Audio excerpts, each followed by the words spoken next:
So dito nga guys ay kinabit na natin itong bagong binili natin sa online na inlet valve. Video nga guys ay subukan natin itong ayusin. So itong automatic washing machine. So ito guys, yung washing machine ito ay umaandar lahat ng function niya pero hindi siya nagbibigay ng tubig. So ayaw lumabas ng tubig dito guys. So yan ang problema at susubukan natin i-troubleshoot kung bakit nga ba ayaw lumabas ng tubig. So ganyan po ang mangyayari. So i-start po natin yan.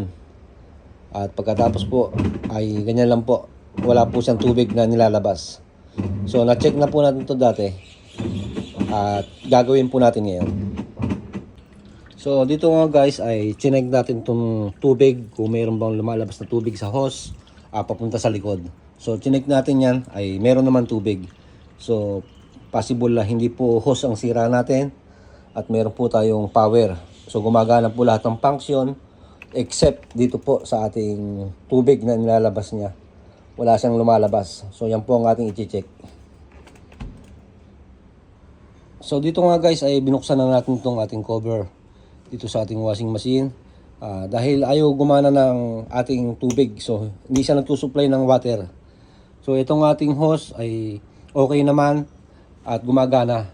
So itong ating filter ay nilinis na rin natin. So may filter kasi ito rito guys. Okay naman. So ang problema, hindi makalabas yung tubig dito guys. So hindi siya makapasok. So itong ating inlet valve ay maaaring ito ang may sira. So ito, kasi ito ay maaaring na-stuck yung kanyang valve sa loob. So hindi makapasok yung tubig, hindi makalabas para pumunta sa washing machine. So subukan natin to guys. Ayan.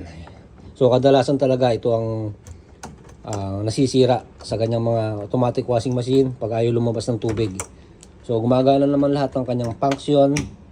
So may ugong yung makina, ibig sabihin nagkukumantong ating board, yung ating function ng washing. Ngunit ayaw magbigay ng tubig. So ayaw niyang pumasok dito guys dahil naka-check dito or barado yung ating valve, hindi siya makalabas. So yan ang i-check natin. So ito nga guys yung ating inlet valve ay tinanggal natin. So ayan. So malinis naman yung filter niya.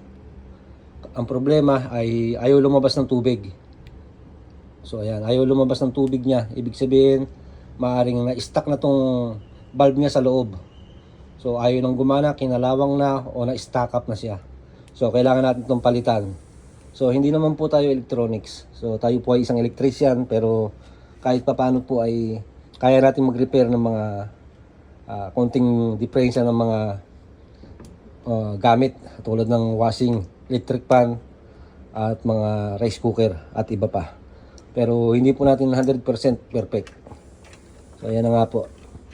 Iba po kasi yung ating ginagawa, electrician po tayo, sa bahay po tayo nag-iistila. So sinubukan ko lang pong i-repair kasi mahal po ang bayad dito. So ayan na nga po, subukan na natin. So dito nga guys ay meron tayong binili sa online na inlet valve. So ayan guys, ito yung binili natin. Yan. So susubukan natin siyang palitan. So kadalasan kasi ito lang nagiging sira kung bakit ayaw magtuloy ng tubig sa ating washing machine. So na-diagnose naman na natin siya. Meron siyang tubig galing sa hose, may kuryente, may ugong ang makina at mga pindutan all working naman. At nagbibigay siya ng command pero walang binibigay na tubig yung ating washing machine. So maaari talagang ito ang sira, itong in valve. Itong ating valve, inlet valve. Ayan.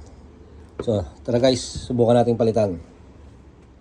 So dito nga guys ay kinabit na natin itong bagong binili natin sa online na inlet valve. So susubukan na natin siya guys na paganahin. So ibalik natin itong mga wirings. So ayan, sana ay gumana at hindi tayo mapahiya guys.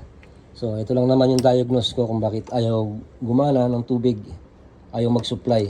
Ay maaaring sira ang inlet valve. So ayan guys, subukan na natin.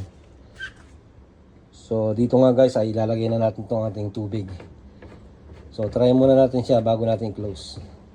Kung talaga bang gagana yung ating ginawa. So ayan. Buksan natin. Ayan. Yung tubig ay dumiretso na. So, buksan natin yung power. So, try natin kung magbibigay siya ng tubig guys ha. Sana ay gumana at hindi tayo mapahiya. So, ayan. All function naman na yung ating washing machine. So, yung tubig lang talagang hindi bumibigay. So, try natin. Start.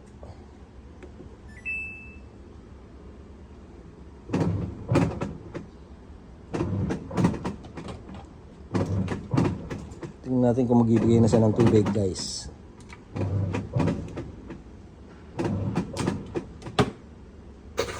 So ayan guys, gumana na yung ating washing machine. So may tubig na binibigay. So ibig sabihin guys, inlet valve ang ating sira. So ito guys. Ayan.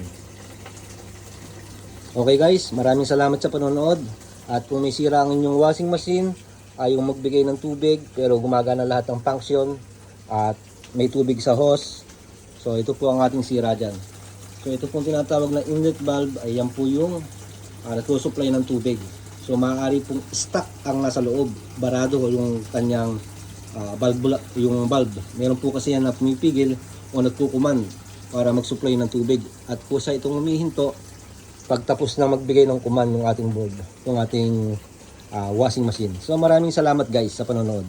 Sana ay nagustuhan nyo at may natutunan tayo kapag may sira yung ating washing machine.